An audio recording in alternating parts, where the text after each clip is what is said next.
കാലകർമ്മഗുണാച്ഛ ജീവനിവഹ വിശ്വം ച കാര്യം വിഭോ ചില്ലീലാരതിമേയുഷി ത്വയി തഥാ നില്ലീനതാമായയോ തേഷാം നൈവ വദന്ത്യസ്ത്വമൈഫോ ശക്ത്യാത്മനാതിഷ്ഠത നോ ചേത് കിം ഗഗനപ്രസൂനസദൃശാം ഭൂയോ ഭവേത് സംഭവഃ. കാലകർമ്മഗുണാച്ഛ ജീവനിവഹ.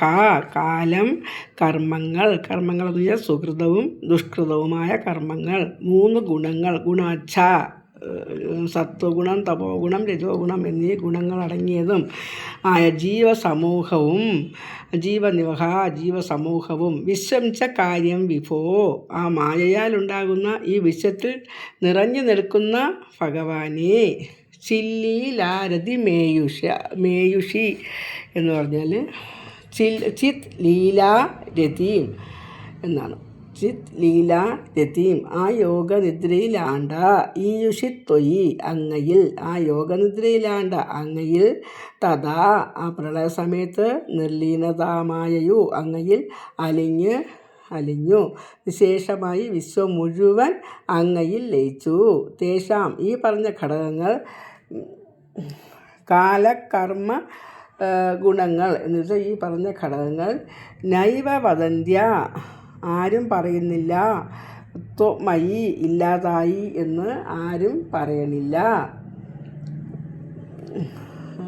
ശക്ത്യാത്മന തിഷ്ഠതാം ശക്തി ആത്മന അനിഷ്ഠതാം ശക്തി രൂപത്തിൽ സ്ഥിതി ചെയ്യുന്നവർക്ക്, നോ ചേൽ തീരെയില്ല എങ്കിൽ എന്നുവെച്ചാൽ അത് തീരെ ലയിച്ചിട്ടില്ല എങ്കിൽ, നോ ചേൽ തീരെയില്ല എങ്കിൽ, ഗഗനം ആകാശം പ്രസൂന പുഷ്പ, ഗഗനം വെച്ചാൽ ആകാശം, പ്രസൂനം പുഷ്പം ഒരിക്കലും ഉണ്ടാകില്ല.